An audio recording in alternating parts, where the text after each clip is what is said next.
Em entrevista ontem ao Roda Viva da TV Cultura, a ministra Carmen Lúcia defendeu a suspensão da plataforma X. Segundo a magistrada, a decisão do ministro Alexandre de Moraes fez valer a soberania nacional.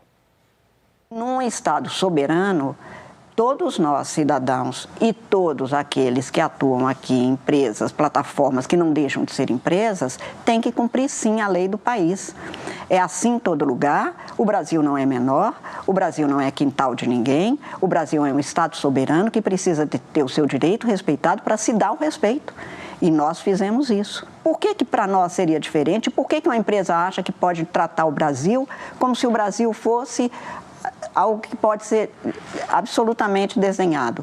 Por que teria que ser diferente em relação ao quem entra aqui e entra sabendo que é um Estado de direito, há um direito para ser cumprido e resolve que não vai cumprir, simplesmente dá as costas para o direito brasileiro? Portanto, o Brasil precisava de fazer valer pelo Estado juiz, porque o descumprimento era de ordem judicial, e fez valer. Hoje, a presidente do TSE foi entrevistada pela apresentadora Ana Maria Braga, na TV Globo. A conversa girou em torno das eleições municipais do próximo domingo. Ao final do programa, a ministra, que é mineira, ganhou uma marmita com pão de queijo. Ana Paula Henkel não poderia começar o programa, já que estamos falando de pão de queijo, a ministra Carmen Lúcia, que é mineira, então começamos com você, muito boa noite. Seja bem-vinda, Ana. Ontem, então, rodando, né? Assim, os ministros estão numa rodada, numa maratona de entrevistas. Ontem, a ministra participou do Roda Viva, depois foi entrevistada pela apresentadora Ana Maria Braga e no Roda Viva, mais uma vez, defendeu o ministro Alexandre de Moraes. E vale lembrar, né, Ana, que ela integra a primeira turma do Supremo Tribunal Federal, que confirmou a decisão monocrática do ministro Moraes de bloquear a Rede X no Brasil. Muito boa noite. Confirmou inconstitucionalmente uma decisão inconstitucional. Boa noite, Paula. Boa noite, Pioto, Silvio, mestre Augusto. Muito boa noite à nossa querida audiência.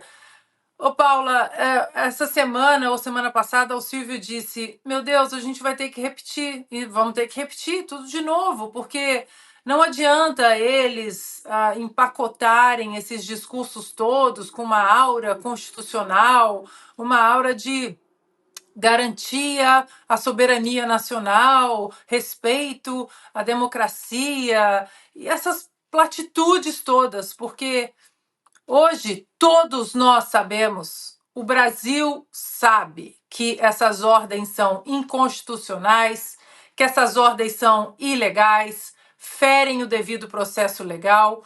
Os próprios arquivos do Twitter, né, os Twitter Files Brasil, eles mostram exatamente as ordens inconstitucionais sob o protegido, né, o sagrado segredo de justiça de derrubar contas, a revelia, não gostei, derruba conta de político, de parlamentar, de jornalista, confisca passaporte, bloqueia contas e, claro, né, ficou muito bem estabelecido naquelas 541 páginas do relatório da Câmara aqui nos Estados Unidos, né, da Casa dos Representantes aqui dos Estados Unidos, que não tem nada de constitucional, tem uma batida tirânica.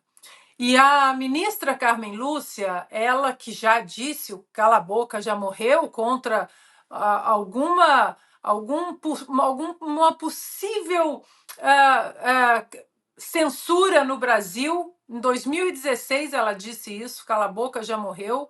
Em 2022 ela esqueceu a Carmen Lúcia. Então agora nós temos o antigo Alexandre de Moraes, aquele, né, que foi entrevistado pelo Augusto Nunes, e esse agora que entrou no lugar do outro que foi abduzido. E temos também Carmen Lúcia. A outra Carmen Lúcia de 2016 foi embora, junto com aquele Alexandre de Moraes, e agora entregaram uma Carmen Lúcia que desde 2022 disse: olha, o que o Tribunal Superior Eleitoral quer é censura, pode ser censura, está contra a Constituição, mas até segunda-feira pode.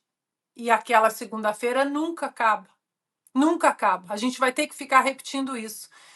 A diferença, Paula, é que por mais que eles tentam colocar um laço de fita brilhante nesses discursos vazios, o brasileiro sabe muito bem que o Brasil está sob um regime totalitário e endossado, infelizmente, isso vai ficar marcado na nossa história, pela Suprema Corte do nosso país. Adalberto Piotto, muito boa noite, seja bem-vindo. Piotto, o que te chamou a atenção ontem na entrevista da ministra Carmen Lúcia? Nós trouxemos aí um trechinho onde ela diz, abre aspas, que num Estado soberano, todos nós, cidadãos e todos aqueles que atuam aqui, empresas e plataformas, têm que cumprir, sim, a lei do país. É assim em todo lugar, o Brasil não é menor, o Brasil não é quintal de ninguém, ela usa essa expressão. O Brasil é um Estado soberano que precisa ter o seu direito respeitado para se dar o respeito e nós fizemos isso, ou seja, ela diz que as empresas precisam cumprir a lei, mas sobretudo os ministros precisam cumprir a Constituição, Piotto? Porque soberana também é a Constituição. Inclusive com a chancela do cidadão brasileiro que elegeu os constituintes de forma democrática para fazer aquela Constituição. Paula, boa noite a você. Augusto, boa noite. Ana, querida. Silvio, bem-vindos a todos que nos acompanham aqui. Essa defesa da soberania nacional que eles usam para argumentar contra o X e contra Elon Musk em favor da ação do ministro Alexandre de Moraes é a nova defesa da democracia. Só que, de forma até esperta, eles usam isso sem colocar o contexto, mas é o contexto que explica a situação. Quando eles usavam lá aquele argumento, tudo era em defesa da democracia, eles ignoravam o contexto de que estavam afrontando a democracia, a legislação, a Constituição, para irem em busca de qualquer arbítrio que justificasse as ações que eles tinham. Mas como era em defesa da democracia, parecia que tudo era permitido. Não, não era permitido. Não é permitido, continua não sendo permitido e não será permitido até que se revoguem a Constituição. E isso não vai acontecer. Agora, nessa defesa da soberania nacional, eles ignoram o contexto. Qual era o contexto? E, de novo, vou ter que insistir nessa história porque é a única história que é verdadeira. O X tinha um representante aqui. Aí nós tínhamos uma situação de arbítrio, de prisões arbitrárias por parte do ministro Alexandre de Moraes. O que fez o dono do X?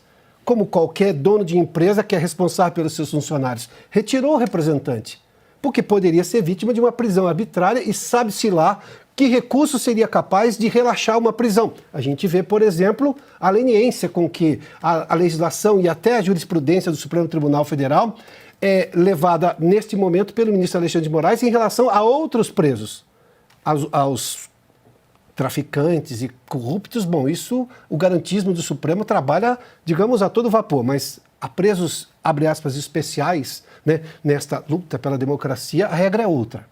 Aí a ministra vai lá e diz, mas foi em defesa da democracia.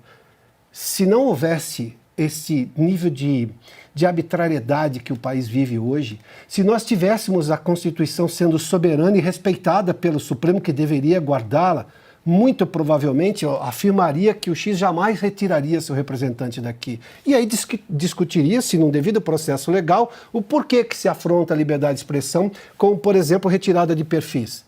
Porque, como disse a própria ministra, a Ana já fez lembrança aqui, o cala-boca já morreu. Mas a ministra Carmen Lúcia é exatamente a pessoa que diz assim, censura prévia vale até segunda-feira. Se ela diz que vale até segunda-feira, bom, pode valer em qualquer momento, dependendo da vontade, não da soberania brasileira, esta, a justa, a verdadeira, a Constituição. Não, vale de acordo com a interpretação do ministro da vez. E o Supremo, nesse momento, interpreta demais a lei. Juiz não tem que interpretar a lei, juiz aplica a lei. E ministro do Supremo é só um juiz de alta instância, da mais alta instância. Não é nada além disso. Não é constituinte, como eles adoram se imaginar, porque estão interpretando tudo na Constituição e refazendo a Constituição, o que é uma afronta à cidadania brasileira.